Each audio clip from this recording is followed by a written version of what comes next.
මම මුලින්ම අපිට මේ වැසිකිළිය සාදා දුන්න ආයතනයට ස්තුතිවන්ත වෙනවා. ඇත්තටම අපිට වැසිකිළියක් තිබ්බේ නැහැ මෙච්චර කාලෙකට. මම ඉතින් හැමෝටම කියන හැම ආයතනයකටම ගිහිල්ලා කිව්වා. එහෙම උදව් කරන ආයතන වලටත් මම ගිහිල්ලා කිව්වා උදව් කරන අයට වලටත්.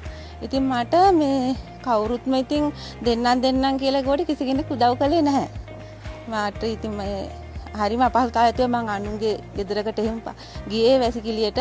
ඉතින් කිසිම කෙනෙක් මට උදව් කරන්නේ නමුත් මේ ආයතනයේ මට මෙහෙම මම හොයාගෙන ඇවිල්ලා මම ප්‍රාදේශීය ලේකම්කාරය නම දීලා තිබ්බේ. එතනින් හොයාගෙන ඇවිල්ලා ඊට පස්සේ ඒ මල්ලි කෙනෙක් මට කෝල් කරලා මේ ගෙදරටම ඇවිල්ලා බලලා මේ අපි ඉන්න තත්ත්වයක් බලලා ඊට පස්සේ මට මේ වැසිකිළිය සාදාන්න ගොඩක් උදව් කරලා දුන්නා.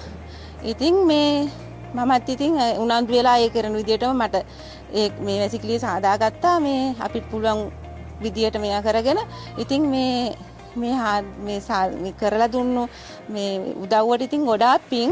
නැත්තම් මෙතර කාලයකට අපිට මෙහෙම වැසිකිළියක් තිබ්බේ නැහැ. අපි අනුන් ගෙදරකට ගියේ. ඉතින් මට කියන්න තියෙන්නේ මා ආයතනයට ගොඩාක් ස්තුතිවන්ත වෙනවා. ඉතින් අනිත් හදලා දෙන අයටත් මං කියන්නේ ඉතින් මේ කියලා දෙන කියන විදියට කරලා මේ උදව් අරගෙන අපිත් උනන්දු වෙලා එයාලත් අපිට උදව් කරනවා. අපිත් අපේ උනන්දු පුළුවන් සමේ දාලා මේ වගේ කටයුත්තක් කරලා දෙනකොට හොඳින් කරගන්න කියලා තමයි මම එයාලට කියන්නේ. ඇත්තටම මම මේ ආයතනයට ගොඩාක් ස්තුතිවන්ත වෙනවා මේ වැසිකිළිය සාදා දුන්නට.